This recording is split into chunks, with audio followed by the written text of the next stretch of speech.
Hello, എല്ലാവർക്കും പുതിയൊരു വീഡിയോയിലേക്ക് സ്വാഗതം. എല്ലാവരും സുഖമായിട്ടിരിക്കണമെന്ന് വിശ്വസിക്കുന്നു. ഇന്ന് നമുക്കൊരു ഇഷ്ടു ഉണ്ടാക്കാം. ഈ പാലക്കാട് ഭാഗങ്ങളിലെ സദ്യയിലുള്ള ഒരു വിഭവമാണ് ഈ ഇഷ്ടു. ശരിക്കും ഇത് പൊട്ടറ്റോ സ്റ്റൂ ആണ്. അതിൽ നമ്മൾ ഈ നാടൻ ഭാഷയിൽ ഇഷ്ടു എന്ന് പറയും. അപ്പോൾ നമുക്ക് പാലക്കാട് സ്റ്റൈലിൽ എങ്ങനെയാണ് ഇഷ്ടു ഉണ്ടാക്കുക എന്നുള്ളത് നോക്കാം. അധികം പണിയൊന്നുമില്ല, പെട്ടെന്ന് തന്നെ ഉണ്ടാക്കിയെടുക്കാൻ പറ്റും.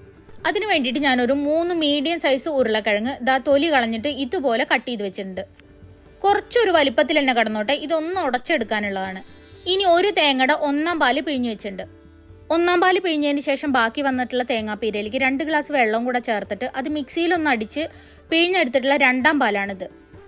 ഇനി അതിലേക്ക് ഒരു 2 സവോള ഇതുപോലെ കട്ട് ചെയ്തെടുത്തിട്ടുണ്ട്.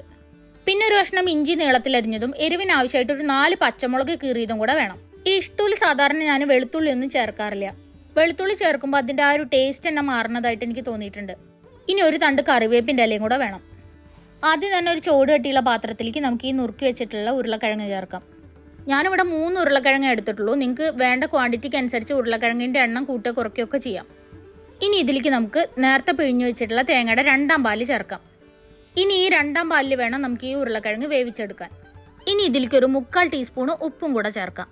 ഇനി ഇതിവിടെ ഇരുന്ന് വേവട്ടെ. ഇത് വെന്തതിന് ശേഷമാണ് ഇനി ബാക്കി കാര്യങ്ങൾ ചെയ്യേണ്ടത്. ശരിക്കും വെള്ളം ഒഴിച്ച് വേവിച്ചിട്ട് 1/4 പാല് ചേർത്തിട്ട് ഉണ്ടാക്കാറുണ്ട്. പക്ഷെ അതിനേക്കാൾ ഒന്നും കൂടെ ടേസ്റ്റ് ഇങ്ങനെ 2/2 പാലിൽ വേവിച്ചെടുക്കുമ്പോഴാണ്. ഉരുളക്കിഴങ്ങ് നന്നായി വെന്തുടയാൻ വേണ്ടിയിട്ട് ഏകദേശം ഒരു 10 മിനിറ്റോളം എടുക്കും. ഇപ്പം നമ്മളെ ഉരുളക്കിഴങ്ങ് ഇവിടെ നന്നായി വെന്തുണ്ട്. ഇങ്ങനെയുള്ള ഈ ഇഷ്ടമൊക്കെ ഉണ്ടാക്കുമ്പോൾ കുക്കറിൽ ഉരുളക്കിഴങ്ങ് വേവിക്കണേക്കാൾ നല്ലത് ഇതുപോലെ തുറന്നു വെച്ച് വേവിക്കണമാണ്. ഇങ്ങനെ വേവിക്കുമ്പോഴുള്ള ആ ഒരു ടേസ്റ്റ് വേറെ തന്നെ നമുക്ക് മനസ്സിലാവും. ചെറുതായിട്ടൊന്ന് സ്പൂൺ വെച്ച് ഇളക്കുമ്പോൾ തന്നെ ഉരുളക്കിഴങ്ങ് നന്നായിട്ട് ഉടയുന്നുണ്ട്. ഈ സമയത്ത് നമുക്ക് അതിലേക്ക് അരിഞ്ഞു വെച്ചിട്ടുള്ള സവോളയും പച്ചമുളകും ഇഞ്ചിയും കൂടെ ചേർക്കാം. ചിലരൊക്കെ സവോള വഴറ്റിയിട്ട് അതിലേക്ക് ഉരുളക്കിഴങ്ങ് വേവിച്ച് ചേർക്കണവരുണ്ട്. പക്ഷെ ഞാൻ അങ്ങനെ സവോള വഴറ്റിയിട്ട് ഉണ്ടാക്കാറില്ല. സവോള വഴറ്റിയിട്ട് ഉണ്ടാക്കുമ്പോൾ ഇഷ്ടൂൻ്റെ ടേസ്റ്റ് തന്നെ വേറെയാണ്. എനിക്കതിനേക്കാൾ കൂടുതൽ ഇഷ്ടം ഇങ്ങനെ ഉണ്ടാക്കണതാ. അതുകൊണ്ട് ഞാൻ എപ്പോഴും ഇങ്ങനെ ഉണ്ടാക്കാറുള്ളൂ. ഇനി ഈ സവോളയും പച്ചമുളകൊക്കെ ഇതിൽ കിടന്ന് വെന്ത് അതിലത്തെ ആ വെള്ളമൊക്കെ ഒന്ന് വറ്റി വരണം. സദ്യയിൽ വിളമ്പണ ഇഷ്ടു കുറച്ചൊരു തിക്കായിട്ടുള്ള കൺസിസ്റ്റൻസി ആയിരിക്കും. അപ്പം നമുക്കിതൊന്ന് വേവിച്ചിട്ട് ഇതിലത്തെ വെള്ളമൊക്കെ ഒന്ന് വറ്റിച്ചെടുക്കാം. പെട്ടെന്ന് വേവാൻ വേണ്ടിയിട്ട് കുറച്ച് സമയം ഒന്ന് അടച്ചു വെക്കാം.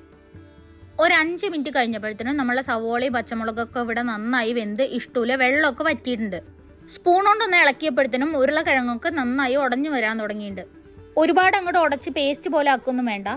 ചെറിയ കഷ്ണങ്ങളൊക്കെ അവിടെയും ഇവിടെ ആയിട്ട് കിടന്നോട്ടെ. ഇനി ഇതിലേക്ക് നമുക്ക് നമ്മൾ നേരത്തെ പിഴിഞ്ഞു വെച്ചിട്ടുള്ള 1/4 പാല് ചേർക്കാം. എന്നിട്ട് ഇതെല്ലാം കൂടെ നന്നായി ഇളക്കി യോജിപ്പിക്കാം. ഓലൻ്റെ പോലെ ഒരു മൈൽഡ് ആയിട്ടുള്ള ഒരു കറിയാണ് ഈ ഇഷ്ടവും. കുറച്ചും കൂടെ എരിവ് കുറച്ചിട്ടുണ്ടാക്കുകയാണെന്നുണ്ടെങ്കിൽ ഇത് കുഞ്ഞു കുട്ടികൾക്ക് വരെ കഴിക്കാൻ പറ്റും. അതുപോലെ തന്നെ ഒരുപാട് ഓയിലൊന്നും നമ്മളിതിൽ ചേർക്കണില്ല. അതുകൊണ്ട് തന്നെ ഒരു ഹെൽത്തി ആയിട്ടുള്ള കറിയാണെന്ന് വേണമെങ്കിൽ പറയാം.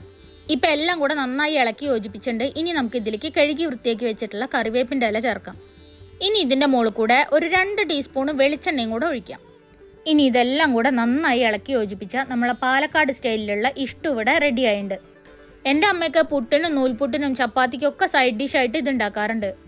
കുറച്ചും കൂടെ ലൂസാക്കി ഉണ്ടാക്കിയിട്ട് പുട്ടിൻ്റെ കൂടെ ഒക്കെ കഴിക്കുകയാണെന്നുണ്ടെങ്കിൽ അടിപൊളി ടേസ്റ്റാണ് ഈ കറി. ചിലരൊക്കെ ഇതിൽ കുരുമുളക് പൊടിച്ച് ചേർക്കാറുണ്ട്. ഞാൻ ഇതൊന്നും ചെയ്യണില്ല. അതിനേക്കാളൊക്കെ ടേസ്റ്റ് തോന്നിയിട്ടുണ്ട് എനിക്ക് ഇങ്ങനെ ഉണ്ടാക്കുമ്പോൾ. ഇനി നമുക്കിത് കുറച്ച് സമയം ഒന്ന് അടച്ചു വെക്കാം. ആ കറിവേപ്പിൻ്റെ ഇലയുടെയും വെളിച്ചെണ്ണയുടെ ഒക്കെ ഒരു ഫ്ലേവർ അതിലേക്ക് ഇറങ്ങട്ടെ. അപ്പോൾ ഇഷ്ടമുള്ളവരൊക്കെ ഉണ്ടാക്കി നോക്കിയിട്ട് ഇഷ്ടമായാൽ പറയണേ. എന്താ പേരില്ലേ, നല്ല പ്രാസം ഒപ്പിച്ച് പറയാൻ പറ്റുന്നുണ്ട്. അപ്പോൾ വീഡിയോ ഇഷ്ടപ്പെട്ടിട്ടുണ്ടെങ്കിൽ ലൈക്ക് ചെയ്യാനും ഷെയർ ചെയ്യാനും കമൻറ്റ് ചെയ്യാനും സബ്സ്ക്രൈബ് ചെയ്തിട്ട് സപ്പോർട്ട് ചെയ്യാനും മറക്കരുത്. അപ്പോൾ ഇനി പുതിയൊരു വീഡിയോയിൽ വീണ്ടും കാണുന്നവരെ ബൈ.